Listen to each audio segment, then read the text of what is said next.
আসসালামু আলাইকুম বন্ধুরা, যারা হাঁসের বাচ্চা বোর্ডিং করতে পারেন না কিংবা বোর্ডিং করতে চান তারা বলেন কি পরিমাণ হাঁসের হিট রাখা লাগবে কিংবা হিট রাখতে হয়।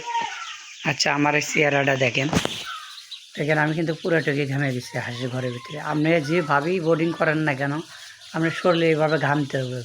মানে যে ঘরের ভিতরে বোর্ডিং করবেন হাঁসের, সেটা এরকম করে যান শরীরটা ঘামে।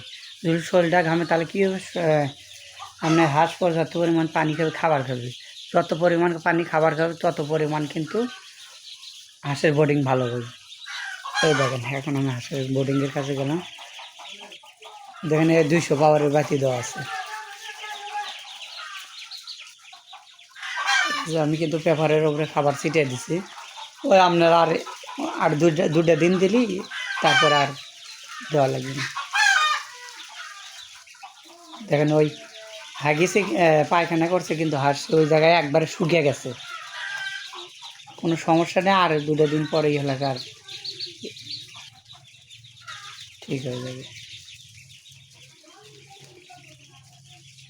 ঠিক আপনারা এইরকম করে হাঁসের ছাদ বোর্ডিং করবেন, সব থেকে ভালো বলতে আমি 2 মুড়ে নিয়ে জায়গার মাঝখানে নিয়ে এসে, যেহেতু বাঁশ দিয়ে মাঝখানে দেওয়া, আর দেখেন আশেপাশে দিয়ে একবারে ঢেকে দিয়ে দিচ্ছে। বাইরের ওয়েদার ফলে খুব খারাপ, মানে এই বৃষ্টি হয় এই রোদ আসে, এই বৃষ্টি হয় এই রোদ আসে, এই কারণে এইভাবে দেওয়া আছে। সবাইকে ধন্যবাদ।